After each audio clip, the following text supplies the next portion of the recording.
نیت کے لیے یہ کہنا ضروری ہے کہ میں 4 رکعت فرض نماز پڑھ رہا ہوں، منہ میرا کعبہ شریف کی طرف، امام صاحب کے پیچھے، یا دل میں ہی پتا ہو کہ آپ 4 رکعت فرض پڑھ رہے ہیں تو یہ بھی کافی ہوگا۔ دیکھیں، یہ کہ منہ میرا کعبہ شریف کی طرف اور اس امام کے پیچھے، تو منہ تو کعبہ شریف کی طرف ہوتا ہے تو نماز ہوتی ہے، اس لیے اس کی نیت ضروری نہیں ہے۔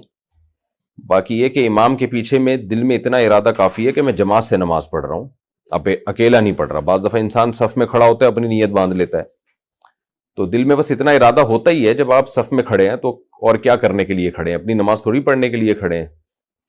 تیسرا مسئلہ یہ کہ 4 رکعت فرض پڑھ رہا ہوں، 2 رکعت فرض پڑھ رہا ہوں، یہ نیت لغو ہے۔ آپ فجر کے 2 فرض پڑھ رہے ہیں اور آپ نیت یہ کریں میں 4 پڑھ رہا ہوں، تو بھی فجر کے 2 ہی ہوں گی، اس سے کوئی فرق نہیں پڑے گا، کیونکہ وہ اللہ کی طرف سے پہلے سے 2 رکعت متعین ہے، آپ کے 4 کہنے سے وہ فرق نہیں پڑے گا۔ ظہر میں آپ نے یہ نیت کر لی کہ میں ظہر کی 2 رکعت پڑھ رہا ہوں، تو بھی نماز آپ کی ہو جائے گی، کیونکہ ظہر کی 4 رکعت ہوتی ہیں، 2 ہوتی نہیں ہیں۔ سفر میں آپ نے 2 پڑھنی ہے، اگر آپ نے یہ نیت کر لی میں 4 پڑھ رہا ہوں تو بھی 2 ہی پڑھنی پڑیں گی اور نماز ہو جائے گی، کیونکہ سفر میں اللہ کی طرف سے 2 متعین ہے۔ تو صرف اتنی نیت کرنی ہے کہ ظہر ہے یا عصر ہے، کیونکہ ظہر میں آپ کے پاس یہ بھی آپشن تھا کہ آپ پچھلی کوئی قضا پڑھ لیں، یہ بھی آپشن تھا کہ سنت پڑھ لیں، یہ بھی آپشن تھا کہ فرض پڑھ لیں، تو یہ 3 آپشن تھے آپ کے پاس، تو ان میں سے ایک کو آپ نے خود متعین کرنا ہے کہ فرض پڑھ رہا ہوں یا سنتیں۔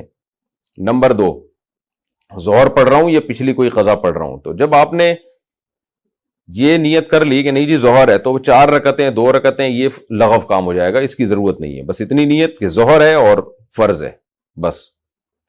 یعنی فرض سے میری مراد کہ ظہر ہے، آج کی ظہر ہے، یہ بھی ضروری نہیں کہ فرض ہے، کیونکہ ظہر تو ہے ہی فرض، تو سنت نہیں ہے۔